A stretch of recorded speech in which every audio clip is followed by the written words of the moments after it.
Good morning, everyone, and welcome to American Scouser's morning coffee or tea with American Scouser. It's Friday, so I got Daffy in action this morning. Coffee is ready to go. Headlines are ready to go. Kenrick is not yet ready to go. We're hoping Kenrick from Jamaica can join us shortly. So while we wait for him, we'll start taking a look at the headlines. A lot to get to, and obviously the boys are going to be playing. Kickoff is in about like an hour and a half or so.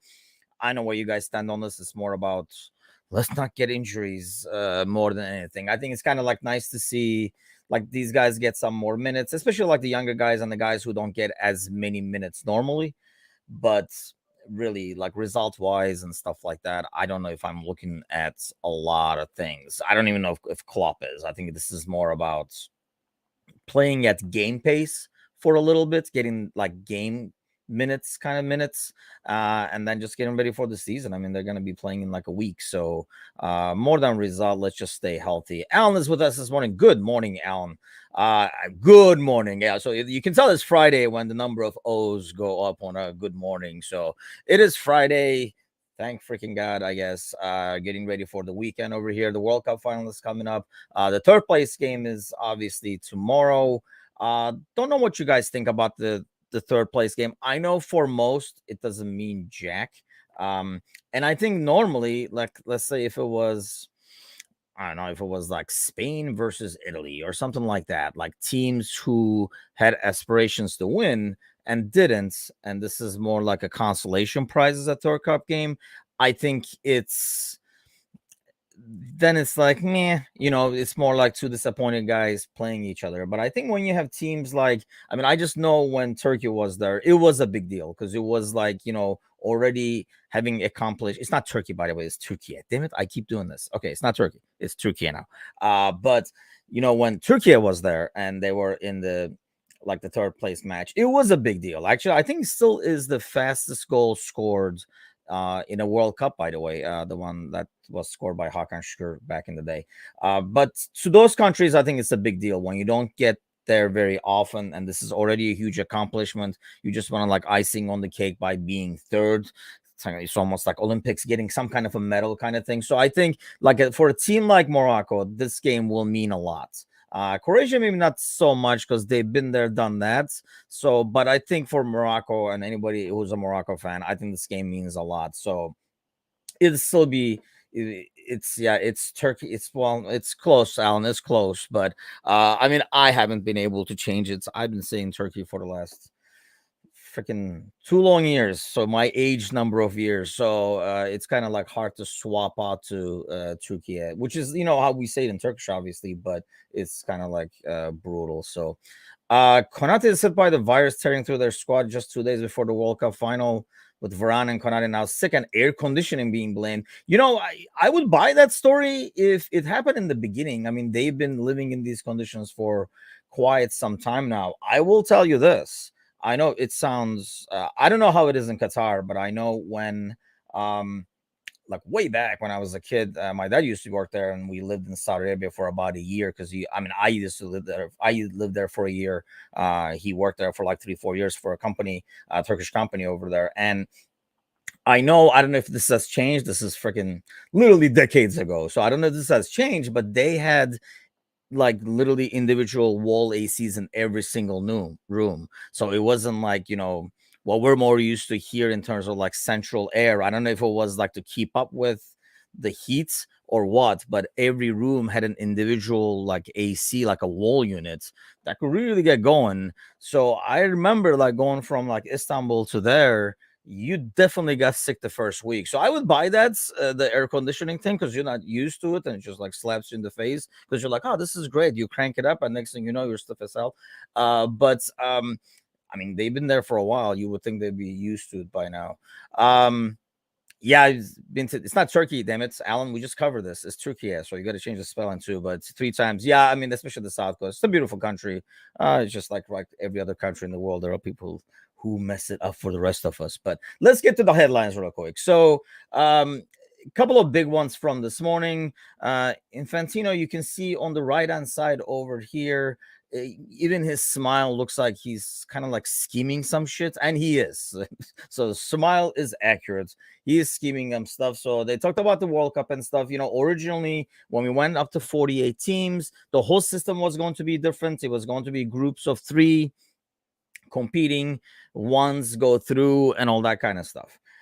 So now, having seen this World Cup, they're like, wait, shit, this group stages can actually be a lot better, can be just as good as eliminations. To be fair, I think this is the first time in a long time. I really can't recall any World Cup where the group stages were so freaking tight, and every game on the last day in almost every group meant a lot. And you saw within 90 minutes, like the standings changed like 5-6 times. I just really don't recall doing that. You always had 1 or 2 groups where it was like, oh, this is gonna go down to the wire. But most of the other groups, it was kind of like settled going into the last day for the most part. Like only one of the games was important and stuff like that. So, but now that FIFA has seen this, and I'm assuming they're almost like, hey, we can even maybe play more games if we do this, because that's what all FIFA is after, is money and games. So they're saying basically they might be redoing the group stages and how that works. So basically they're like, we're scheming, we'll get back to you on that, is what Infantino is saying. Because like I say, once they saw how well the group stages were in this World Cup, and the group stages, like I say, was probably like the best I've seen. But yeah, Michael Martin says, I think after 2 matches in all groups, only 4 teams confirmed progress and 1 team confirmed with no chance, made for a most compelling match day through. Yeah, and I agree. I mean, I think that's, and we've never seen that before. Like, I mean, if it was 4, I don't know, all those groups, I always feel like it's probably like 10 or so before, not this many. And yeah, only 1 team confirmed with no chance. That's just crazy going into the last day. So, well, so does FIFA thinks the same thing. It's crazy. So they're going to do something where they might adjust the group stages to probably something more similar to this.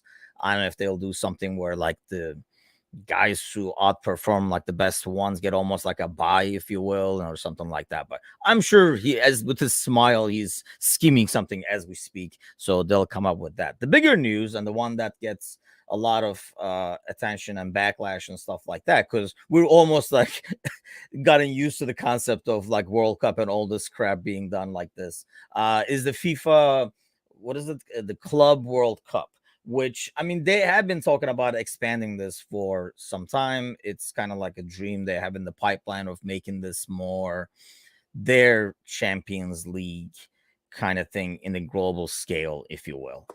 The problem is, first of all, in the global scale, there's not as many good clubs. So while they can try to stay competitive and stuff, it's really, if we had, if all teams took it very seriously and play their 11s like they do, like the Champions League, I think there's a huge gap there. But it's all about this 32 team system. Carragher says it's a ridiculous idea and the players are treated like cattle. And yes, they are. But here's what I'll say. There's a quote over here. But of course, business is business. And I think if they were offered enough prize money to take part on this new FIFA competition, then I'm sure they would change their minds, as the report. And, that's the sad truth when it comes to the money. At the end of the day, people will be, convinced that this is a great idea. And that's the thing. This is what FIFA does, right? Like when the teams came up with the Super League concept, which you would think for clubs with so much money, they would be able to get better PR and introduce it so much smarter and so much better, showing that this is what FIFA and UFA and stuff, these guys basically plan in the grand scheme anyway, is their own super leagues. So, but where they get the money. It's kind of like, on it. It's just got Michael says, as long as the FIFA World Cup extension includes the current 8 teams and all of MLS, then I'm okay with it. It's a stupid competition, will not lead to more fixture congestion and chaos. I think that's the problem. It's just like, how many games can these guys play? And then you're going to have either more injuries, or you're going to have teams that are not taking it seriously. I mean, I remember like when we had the chance to go, and when we went and won it, basically, we had a decision, right? Do we go with the main team and go whoop some ass and win? Do we just take some of the guys because we had to play? What was that, Villa at the same day over here? It was like a League Cup game, or do we have we let the kids stay behind because the Brazilians? It meant a lot more for the Brazilians, and I think that's the thing, like maybe to fans in South America. I mean, I guess maybe we're looking at everything through a European view. I know I am just because of like being used to it, but I think even here, most fans, do we really think in a tournament like this? Let's say, I don't know, let's say Major League Soccer, like Michael is saying, if a team goes over there and I don't know, like let's say Orlando or whatever, like they win a game against Liverpool, is that really going to tell us, wow, man, they're like a lot better than Liverpool? Or are we going to be like, A, Liverpool didn't take their main guys, or B, it's they're not taking it seriously? I mean, so what are we trying to prove with this competition? I just don't know, understand, aside from making money, which is like the main goal over here. Jamie says, good morning, Jamie. It's Divock Day. Yes, it is Divock Day. Is he playing today? Is he? Because whenever I look to see what he's doing, he's like not playing or injured or something like that. But yeah, Divock, we're gonna get to see Divock back in action if he's playing. I do miss Divock, man, and when he was just like what a character to it. I think it was like a Matip in a way, where not only like a character in that sense and like enjoyable to like watch and like humor yourself with, but I think like great contribution that probably gets overlooked. I mean, for Divock, there's so many freaking specific moments and stuff, but I think it was golden to have a forward like that, content with just chilling on the bench and just like call me if you need me kind of guy who can come in. And when he comes in, more often than not, he delivers. And I think it was important to be able to put in a guy like that where the rest of the team, I mean, here's the thing, you get a feeling, and the rest of the team does as well, when a guy like that comes in who usually makes an impact, when he's like getting warmed up and coming into the game, it's kind of like gets energizes the rest of the team. Like, okay, like, hey, we might get something going here again. Because it's kind of like a creature of habit kind of deal. I mean, if you've been on any team where you play and he might not be the best guy, but there's always that guy who comes in, either brings energy or brings something and gets everybody else going a little bit more.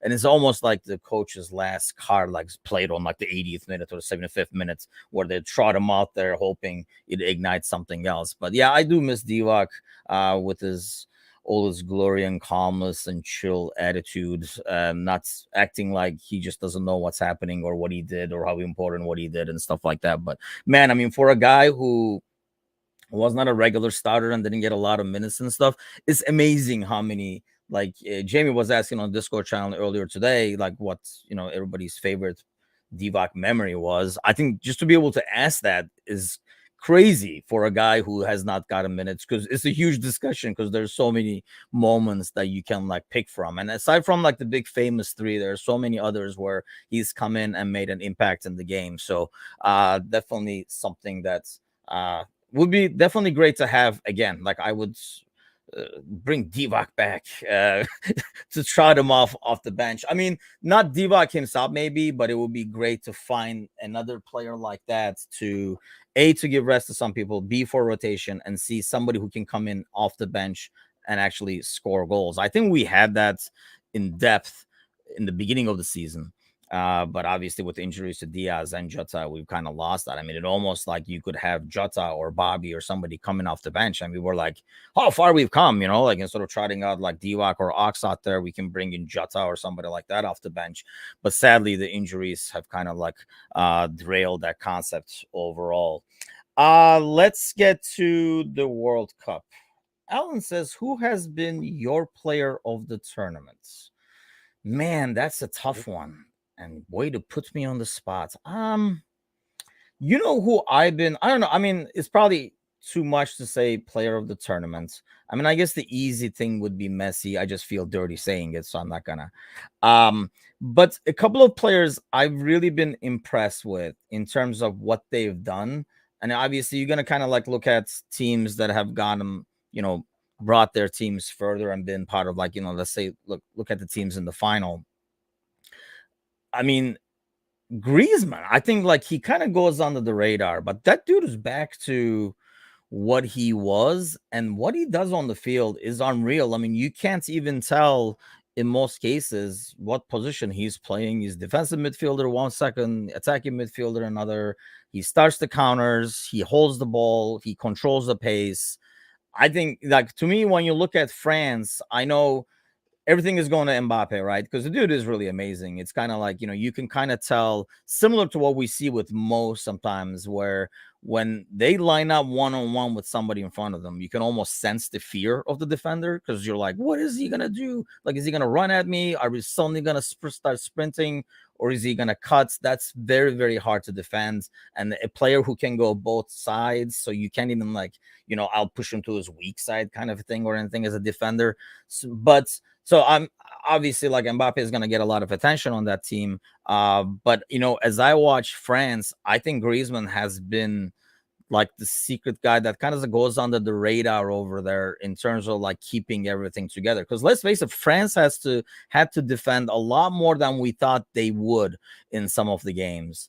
And I mean, dude is in the box clearing balls. He's the one starting the counters and stuff like that. So I think it's like not the player of the tournament, probably not the answer to the question, but I think a guy that has flown under the radar and will not never gets, like, I don't think player of the tournament or anything like that, has been him. And he's the big part of like who's in the final with France. And I mean, France, I think everybody, I mean, I know I called it, and do we need the ticker or what? I mean, let's put the ticker over here because this World Cup pool is over, people. And yep, won it, taking the home. But I mean, I had France, but I did not see Argentina going this further. I actually had Brazil because I had Brazil beating Croatia and, like, playing Argentina and stuff like that. I don't know who you guys are rooting for. Let me know who you would like to win, I guess. Argentina has been they have not been likable, let's put it that way.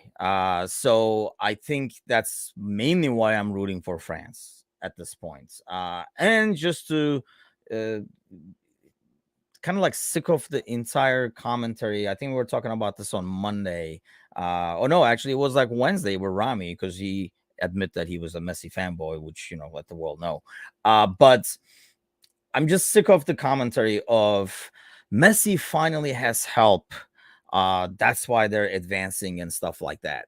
First of all, that's bullshit. Not buying it, because Messi played with freaking this Argentina national team, who's always made of like superstars and players in like top leagues on top teams and stuff like that. So you always had talent around them. So let's not give the shit that, oh, suddenly the team around them is better, that's why finally Messi can't carry him. First of all, that doesn't mean that Messi is carrying them, then, is it? If the team is that good, Messi is there for the ride. And obviously he has been excellent, and like, how he can control the game and stuff. That dude is an amazing player, but I hate it when we kind of make this context like, oh, he's poor Messi had no help. It was like he was playing against himself against 11 guys, or they sent a bunch of chumps from like the Argentina's third division or something like that he had to play with. This is the same dude that bailed on the national team, then came back, and then, yeah, I mean, there are good players around him, and it's working a lot better. And I think part of it is, kind of got into a discussion with somebody on Facebook over this.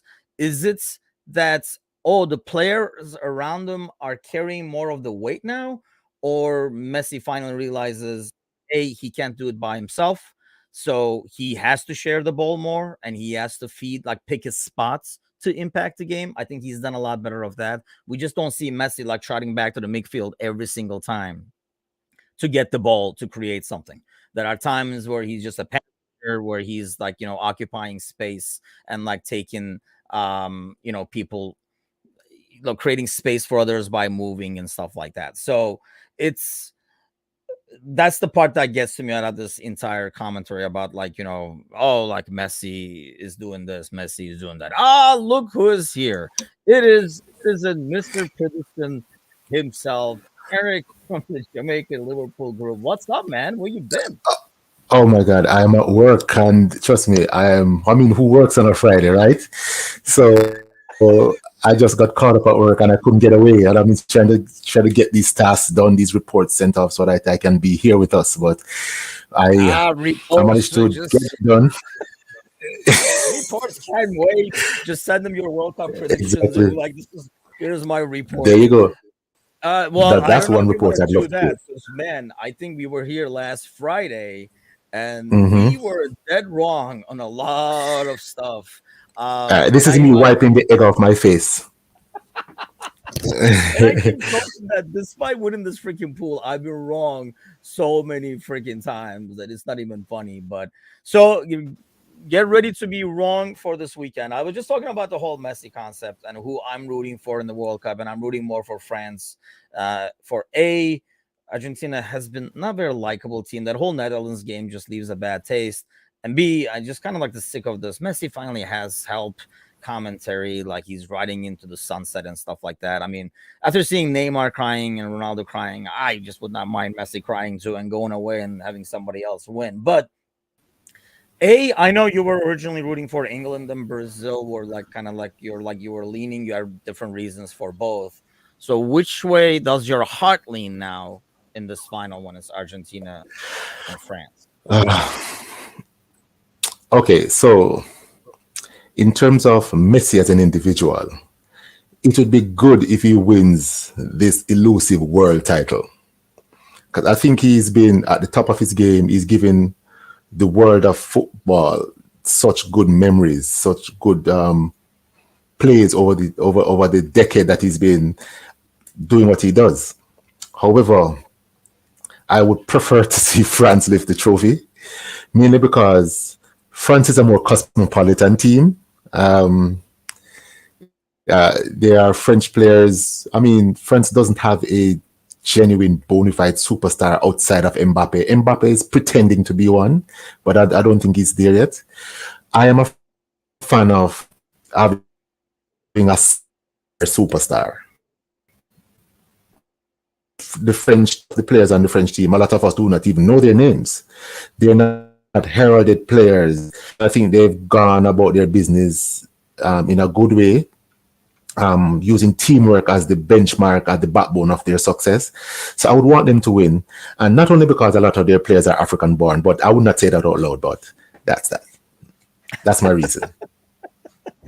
I mean, that's the thing. I feel like, and not to mention Konate is there, and I know like if he's healthy, I would expect after seeing him in the semifinal, and you would think he has to start the final. So that's another reason to root for France by itself because I would like him to win that thing. And Yes. yeah, I just find France overall a lot more likable of a squad than the Mhm. other side. And I love Messi. I mean, he's a joy to watch for any fan of the sport. It's just I blame the media for making him more than like the story more than it is. It's like I don't think Messi is going around, but at the same time, Messi talking shit to Van Gaal after the game and stuff like that. You would think you would be way freaking above that as a player like Messi, as opposed to, like I said, that entire Netherlands game has left a bad taste in my mouth when it comes to Argentina. Yes, it has.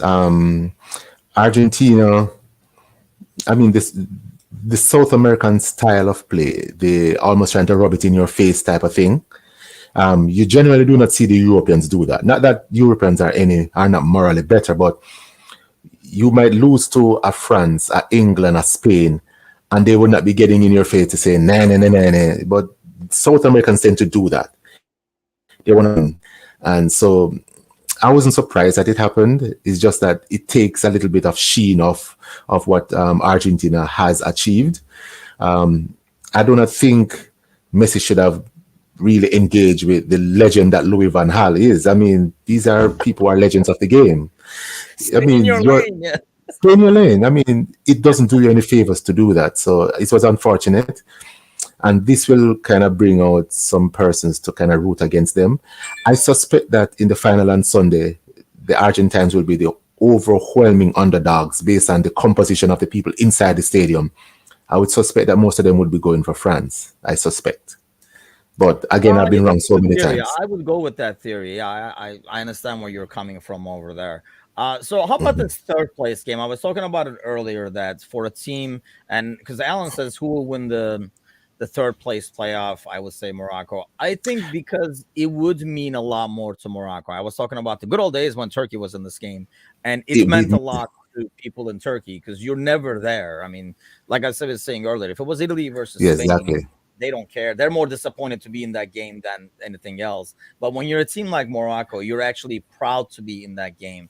And I feel like that will kind of like show through in the way those teams play. And I would think Morocco would actually win that just based on attitude. I think in terms of teams, Croatia being more physical and stuff is a good team. But I think in terms of will and the desire to win, I think Morocco will have a lot more of that, which should, I think, push them to the win. And I hope they win because I mean, as you said before, Morocco being in the final in the semifinals, the first time for an African country, that was quite an achievement. I think they would treat this as a once in a lifetime or once in a generation opportunity. We do not know when another African team will make it this deep. So they should really capitalize on it. On the other hand, I think the Croats would use the opportunity to use some of the players that they haven't been using. The Croats have been riding the same 12, 13, 14 players the entire tournament. Modric has barely gotten a rest. I mean, Kovacic has barely gotten a rest. Even though it would be good to win a third place, I do not think it would mean the same to Croatia. So I think they give their fringe players a game in that third place game. And for that reason, I think the Moroccans should take it because I think the Moroccans, they're going to put out their best 11 because it's a World Cup final for them. Yeah, I think so. I mean, it will definitely mean a lot more to them, and that's a good point. I can see Croatia doing that, maybe playing some of the guys who never got a chance to play and get them in there. Whereas I don't see Morocco doing that as much. I think it would be more about winning for them and kind of like finishing out the tournament strong. And yeah, I mean, it's a pride to go back as the third.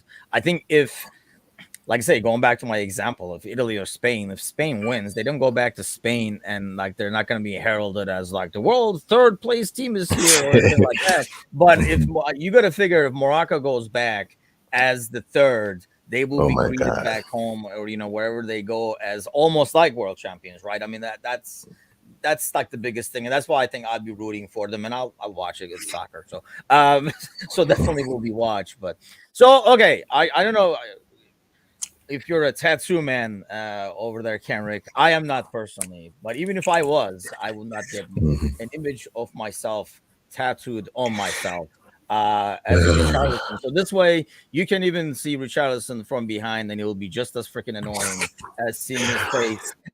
He This hasn't guy. managed to do the symmetry there. What do you say about that? Would you get a tattoo of Kenrick on the back? Maybe put like YNWA Jamaica underneath or something like that. Come Nah. on, man, let's do it. Well, Alan, thank you for welcoming me to the show. I respect those comments, but I'll say that Richarlison is very annoying. Such an annoying chap. I mean, the way he talks about it, Richarlison, he thinks he's here. He thinks of himself here, but his skill level is actually here. You cannot fault him for confidence. He actually believes he's in the same category as those that he tattooed himself with. Not even close. I don't think he's Brazil's best number 9. I think he's in the squad mainly because he works hard, and I cannot fault him for his work rate. He does work hard. But usually when a player is lacking in skill and dexterity, they make up for it in industry. And I think that's where Richarlison distinguished himself over a Firmino. You think he works harder than Firmino? I do not think in terms of skill he comes in close to a Bobby Firmino. But he needs to just tone it down some, calm down, and recognize that he's not in the league of the legends, and he will never be. So you just Yeah, I take it mean, easy. nowhere close Nowhere to close. the other people in that tattoo. I mean, it's almost. I think that's even more douchey to picture yourself in that context of Neymar and Ronaldo. Like, first of all, Ah, why the hell would you get a tattoo of Neymar? That's one. And then, I yeah, know. Neymar and Ronaldo being on the same chest is an insult to Ronaldo by itself. I think that's a different story. But yeah, Exactly. I saw that. And, I think it was Megan who initially posted on the Discord channel. And we were like, it would be really funny if that was him, but that's probably not him. That's some crazy Brazil fan. And then when it Yes. came out that it was him, I don't know if you were, it was a feeling of disappointment, disgust, and comedy. Like it's kind of hard to explain why anybody would kind of like do there. But Richard Allen says Richarlison, to be fair, he's got the biggest nose in football. Yeah. He has a nose for a Yes. goal, if you will. But but I mean the dude definitely does a lot better for the national team, I would say, than his club team. Even when he was in Everton and stuff. And I think that's what he has. I mean, I can't stand the dude. He's one of the biggest reasons where I didn't end up rooting for Brazil in this tournament. But I agree with the fact that you can't. It's a guy that you probably want playing for your team in terms of efforts that he puts in with pressing, defending, and stuff for a striker. So gotta give him that. Okay, it Let's is give him time that. to do some wrong predictions. So Oh give my me a God. score for Saturday and give me a score for Sunday. Let's doom those teams right now. We won't even have to watch after the predictions. Okay. All right. So I am rooting for the Atlas Lions for Morocco to win that match, that third place match. I do not see a high scoring game. I mean, Croatians generally are very stingy defensively. That game against France was an anomaly. I think they were just tired. So, sorry, the game against Argentina, I'm sorry. They were just tired. So I don't expect them to ship 3 goals again. So I'm going to go 1-0 to Morocco. Okay. I'm going 2-1 to Morocco, but I know what you're saying because yeah, it's not a team that normally they take the 0-0 all the way to penalties if they have to. But they looked tired and defeated that game. Once the second one went in, it was just like probably like the worst semifinal in a Yes. long time, to be honest with you. And now the big one, the final, France, Yes. Argentina. Give me a score. Oh boy. Oh boy. Do I have to? I'll give you a score. So tell you what. All right. No hate to Messi. I love the guy. I think he's a brilliant footballer. But I think I'm more of a fan of France as a team, as a society. So I hope the French take it. And I'm going to go out on a limb and say Mbappe is due a goal. Giroud gets his customary header in. And I think France wins 2-1. 2-1. I got a 3-1. Alan's got a 3-0 to the Frogs. I got a 3-1. I think Argentina do get a goal. I almost feel like it's 2-0, I think Argentina then gets a goal. 2-1, 2-1. then a 3-1 to seal it off as Argentina is going full blown and they get like a counter kind of thing. I really think it's going to be a good game. But I feel it was weird. I think it's going to be a good game, though. Yes. I think so too. I mean, I think Messi it was weird tends to 'cause rise to the France's occasion. I left-hand think. side with Hernandez. I think what was the game that he looked horrific? Was that the England game? I think it was the Yes. England game, right? He just looked horrific there. But then the last game, he was like a world beater on that left-hand side. So I don't know which Hernandez we will see because that He's gonna really turn is a on. huge side for Argentina to attack. But yeah, I can see it. I'm hoping it's like a good game to watch because, like I say, the Argentina-Croatia game Yes. was probably one of the worst ones to watch in a while. I think Messi is gonna pull out all the stops. He's gonna come with all his tricks. I think he might suspect that this is his last World Cup, so he may want to really put on a good show and leave it out on the field. And if he does that, I suspect it's going to be a good game. If Argentina are to win, Messi has to put on a blinder. He has to really give us a game for the ages if they're to win. But I think France within themselves and still win. But I think in order for Argentina to win, I think Messi has a game for the ages. And I hope that happens, though. I hope they put on a good show because we want to be entertained. But I really hope France nicks it at the end. Yeah, that's a good point. And I don't know, though, because that can really backfire, too. I think that's one of the biggest things of, we were talking about earlier, like in terms of like Messi, when he tries to be the guy and try to control it, they become a bit more predictable. It becomes like watching an NBA team with James Harden, where everybody just gives him the ball and everybody just like stays back and be like, do your thing, let's see what you do. So I think that's what Argentina was doing in the past a lot. And I think that was more to Messi than everybody else. I don't think the players were like, well, we'll let Messi run the show. I think the word was give the ball to Messi and he'll make it happen, kind of a deal. I think if they fall behind and they go to that route, they become a lot easier to defend. And I think France takes advantage of that. Kind of like, you can kind of tell there are times where Argentina is desperate. They are looking for Messi, and he's running around all over the field to get open to get that ball. And I think it makes it a lot easier to defend because just stop the ball from getting to him and stuff. But I'm hoping it will be a good game. And yes, we're on the same page there with hoping for France to get a win and then get this World Cup behind us. Look forward to the next one with 85 teams and 65 groups and all that kind of stuff. And then see the boys, and they're going to take the field against Divox Milan in a little bit. Kenrick, thanks a lot for joining us. We'll send you back to your reports. Yes. And then we'll talk to you next Friday, my friend. And everybody, thanks a lot for joining in. We'll see you guys next week. Take care. Thank you.